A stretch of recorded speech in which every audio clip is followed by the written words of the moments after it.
तो दिल्ली के अंदर नई वैकेंसियों का उजागर हुआ है। टोटल पोस्ट हैं 1732। और इन पोस्टों की बात कर लेते हैं हम। जूनियर इंजीनियर, एमटीएस और मोर, मतलब इसमें बहुत सारी पोस्टें हैं जिनके लिए आप अप्लाई कर सकते हो। पटवारी के लिए भी आप इसमें, डीडीए का मतलब होता है दिल्ली डेवलपमेंट अथॉरिटी, दिल्ली के अंदर अथॉरिटी, विकास अधिकारियों की सबके पोस्ट इसमें आई हुई हैं। अब बात कर लेते हैं पोस्टों की। टोटल पोस्ट कितनी है? 1732 पोस्ट हैं, जिसमें ग्रुप ए से लेकर के सी तक के आएंगे। कोई भी कैंडिडेट हो जो ग्रेजुएशन हो वो कैन भी अप्लाई कर सकता है, लेकिन सब पोस्टों के लिए अप्लाई नहीं कर सकता है। मैं आपको बता दूं इसमें कौन कौन सी पोस्ट है जो ग्रेजुएशन लेवल के लिए है। 6 नवंबर को ये स्टार्ट हुई थी और 5 नवंबर को क्या हो जाएगी? क्लोज हो जाएगी, बंद हो जाएगी साइट। और इसकी साइट है वो dda.go.in पे जाकर के आप इसका क्या कर सकते हो? अप्लाई कर सकते हो। पोस्ट डेट दे रखी है इसमें 13/9/2025 को यह शुरू हुआ था और 6 से फॉर्म भरना शुरू हो चुका है। ये कहता है ऑफिशियल नोटिफिकेशन आपको 23/9/2025 को मिला था। लास्ट डेट ऑफ अप्लाई 5 नवंबर तक है। इसमें एप्लीकेशन फीस कितनी रहेगी? जनरल के लिए, ओबीसी, नॉन क्रीमिलियर, क्रीमिलियर नहीं, नॉन क्रीमिलियर, ईडब्ल्यूएस कैंडिडेट्स के लिए 2500 रुपए रहेंगे। नॉन रिफंडेबल है, कोई रिफंड नहीं होगा इसमें। और पीडब्ल्यूडी और ट्रांसजेंडर या एक्स सर्विसमैन के लिए, फीमेल के लिए कितना, SC ST के लिए रहने वाला है इसमें 1500 रुपए जो रिफंडेबल रहेगा। ठीक है, रिफंड होगा इसमें आपको चार्ज, जो भी अप्लाई होगा वो ऑनलाइन हो जाएगा। इसके अलावा कुछ चोई चार्जने वाला क्या होने वाला है इसका? तो 6/10/2025 से फॉर्म स्टार्ट हो चुके हैं इसके, सॉरी स्टार्ट होंगे 6/10 को। और लास्ट डेट इसकी कितनी रहेगी? 5 नवंबर इसकी लास्ट डेट रहेगी।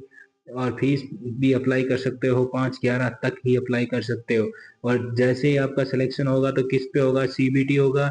सीबीटी कब होगी? इसकी फर्स्ट सीबीटी होने वाले दिसंबर और जनवरी के अंदर इसकी क्या हो जाएगी? एग्जाम हो जाएगी। और जिस एग्जाम के अंदर सेकंड एग्जाम है उसका नोटिफिकेशन आपके पास आ जाएगा साइट्स पे।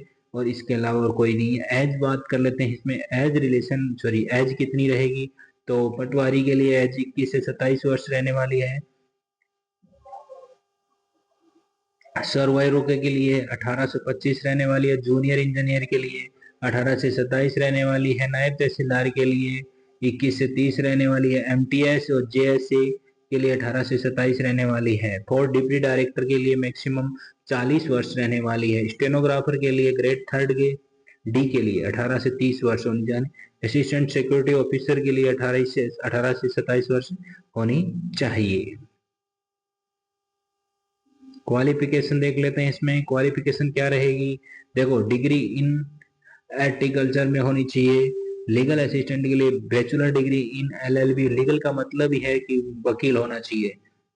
प्लानिंग असिस्टेंट के लिए बैचलर डिग्री होनी चाहिए, प्लानिंग एग्रीकल्चर होनी चाहिए। प्रोग्रामिंग के लिए आपको, प्रोग्रामिंग के लिए तो कंप्यूटर BCA DCA करना हो, बीटेक करना हो, जो भी उसमें आएगा। 2 साल का एक्सपीरियंस भी चाहिए इसमें, 1 ईयर का एक्सपीरियंस आपको चाहिए। नायब तहसीलदार के लिए ग्रेजुएशन होना चाहिए, मिनिमम 50% मार्क्स होने चाहिए। Junior engineer diploma civil electrical mechanical engineer होना चाहिए।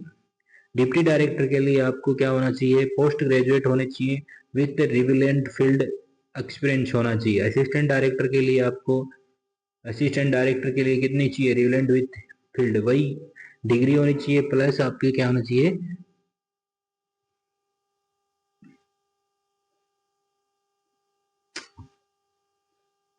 पटवारी के लिए देखो वही है, ग्रेजुएशन है। जैसी के लिए 12th pass with typing speed आपकी 35, तो ये 12th पास वालों के लिए बेस्ट ऑप्शन है। ग्रेजुएशन लेवल के लिए फिर से वो असिस्टेंट सिक्योरिटी ऑफिसर के लिए ग्रेजुएशन होना चाहिए। Section officer, sectional officer horticulture के लिए डिग्री हॉर्टिकल्चर होनी चाहिए आपके पास। जूनियर ट्रांसलेटर के लिए 2 साल का एक्सपीरियंस होना चाहिए। पोस्ट ग्रेजुएट होना चाहिए, हिंदी इंग्लिश विद डिप्लोमा होना चाहिए। कहने का मतलब है जैसे डिग्री, ये 12th वाला के लिए एक और फिर से है कि आप स्टेनोग्राफर ग्रुप डी के लिए फॉर्म भर सकते हो। 12th पास मल्टीटास्क के लिए, 10वीं पास वालों के लिए ये मैं MTS पास मल्टीटास्क स्टाफ, ये वैकेंसी इसमें है। अब बात कर लेते हैं पोस्ट की। देखो ये डिटेल्स आप दिख के सामने है जो देख सकते हो आसानी से कितनी किस में पोस्टें हैं। पहले में 4 हैं, फिर एक है public relevant deputy director. Deputy director planning के लिए 4 हैं, असिस्टेंट डायरेक्टर प्लानिंग के लिए 19 हैं, असिस्टेंट डायरेक्टर के लिए 8 हैं, असिस्टेंट डायरेक्टर लैंडस्केप के लिए 1 है, सिस्टम वालों के लिए 3 है और सिविल इंजीनियर वालों के लिए 10 हैं, एग्जीक्यूटिव के लिए 3 हैं।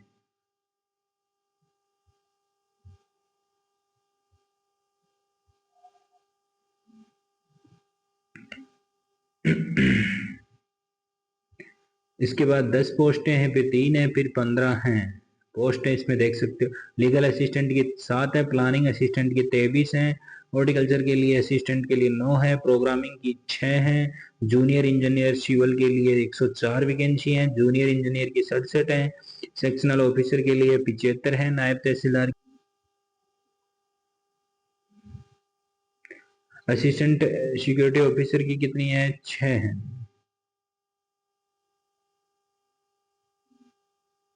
कितनी पोस्टें हैं 6 पोस्टें हैं, फिर 6 हैं स्टेनोग्राफर की 44, पटवारी की 79 है, जूनियर असिस्टेंट के लिए 199 है, मेल के लिए 282 है और मल्टीटास्किंग स्टाफ 10वीं पास के लिए 745 पोस्टें हैं।